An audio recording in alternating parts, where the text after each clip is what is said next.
বিসমিল্লাহির রহমানির রহিম। রূপসা উপজেলা খুলনা তিলক গ্রাম। আমরা প্রায় 50% জমির উপরে পুঁইশাক গাছ। এটা আগাম জাতের পুঁইশাক এবং খুব মোটা সোটা হয়েছে পুঁইশাকের আগাগুলো, দেখতেই পাচ্ছেন। এবং এই চাষটা আসলে মূলত ফ্ল্যাট জমিতে যদি করা হয় অধিক একটা লাভবান একটা চাষ, এবং এর শুধু আগা কেটে বিক্রি করতে হয়। এর আগা কাটবেন, সামনের সপ্তাহে আবার যাইতে হবে, মানে প্রতি সপ্তাহে এর থেকে দুইবার করে কিন্তু এর থেকে শাক কাটা যায়। মানে কাটার পরে আপনি এক কাটা দেওয়ার পরে 3-4টে করে ফুট হবে। এইটাই 3-4টে অলরেডি ফুট হয়ে গেছে। এবং পাশাপাশি গাছের আগাও বেশ মোটা। আমরা যে দেখাই যে দেখেন কি সুন্দর সুন্দর মোটা আগা হয়েছে। এবং পাশাপাশি এটার বীজ আমরা আসলে মূলত বীজটা আমরা নির্বাচন করব যে আমরা কোন জাতের যে বীজটা আমরা রোপণ করছি। মূলত এই যে বীজগুলো আমরা সাধারণত জানি যে ইন্ডিয়ার থেকে যে বীজগুলো আসলে হাইব্রিড, সেইগুলো আনা হয় আমাদের দেশে।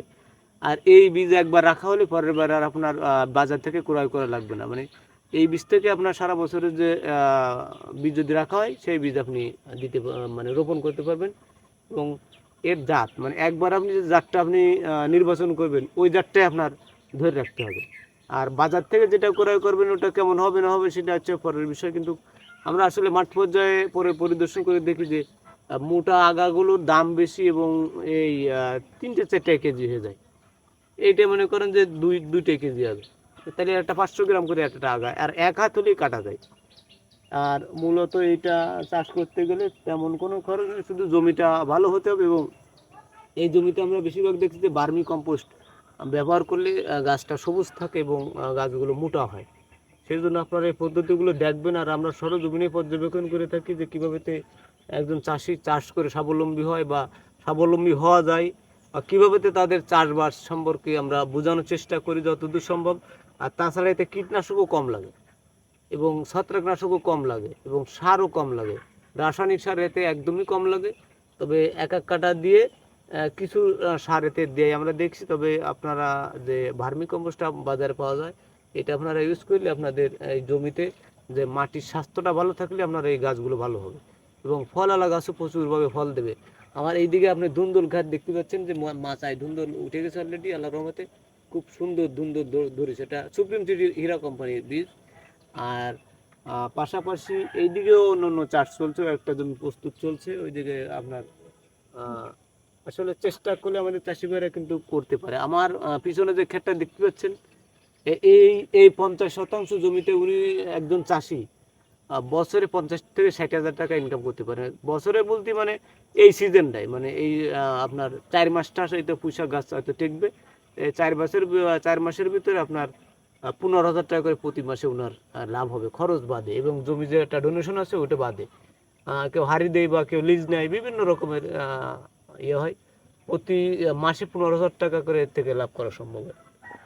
আর বাজারের দামটা অনেকটাই বেশি। আর পুঁইশাকের প্রচুর পরিমাণে এতে ভিটামিন থাকে আপনারা জানেন। আবার যাদের অ্যালার্জি আছে তাদের খালি কিন্তু ক্ষতি হয়। আর তাছাড়া খেতে তো হবেই, অ্যালার্জির ওষুধ তো অনেকেই খায়, আবার আপনার পুঁইশাক খায়।